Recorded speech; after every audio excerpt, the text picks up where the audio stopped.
அஸ்ஸலாமு அலைக்கும் வீவர்ஸ். இப்போ நம்ம வந்து இந்த யூனிவர்சிட்டி நடந்து அந்த கல்லூரியை பற்றி நம்ம பேசிட்டு வந்துட்டோம்.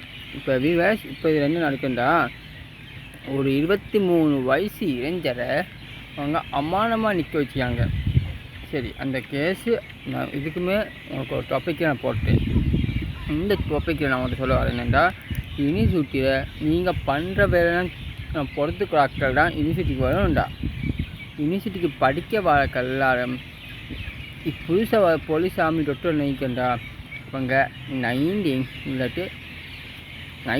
இருக்கணும், இல்லாட்டி ஆம்பளை கல்லன்களாக இருக்கணும், இப்படி இல்லாட்டி தேசிகளாக இருக்கணும்.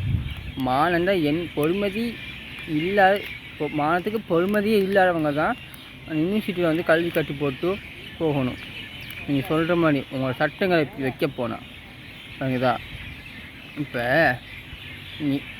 நீங்கள் இன்னொருத்தர மானத்தை வாங்குறீங்கடா, நீங்கள் அவங்க பேசுகிறதையும் அப்படிதான் பார்ப்பீங்க. உங்களுக்கெல்லாம் இந்த கல்லூரி பொறுமையே தெரியாது.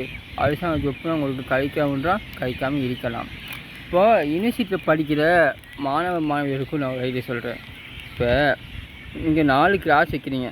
இப்போ 1 2 3 வந்து 3 கிளாஸை எது கண்ட்ரோல் பண்ணணும்? 4ஆம் கிளாஸ். 4ஆம் கிளாஸும் கண்ட்ரோல் பண்ணண்டா, நீங்கள் 3 கிளாஸு நீங்கள் கை கொடுத்தீங்கண்டா 4ஆம் கிளாஸை நீங்கள் தோக்கடிக்கலாம். உங்களை சீனியர் வந்து இந்த தொல்லை கொடுக்க இருக்குது. இந்த சீனியர் பொறியியலாளரை நீங்கள் உங்கள் கைக்கு வைக்கலாம்.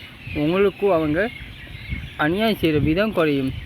நீங்கள் உங்களை ஒத்துமை பார்த்தா அவங்களுக்கே பயமாக வைக்கும்.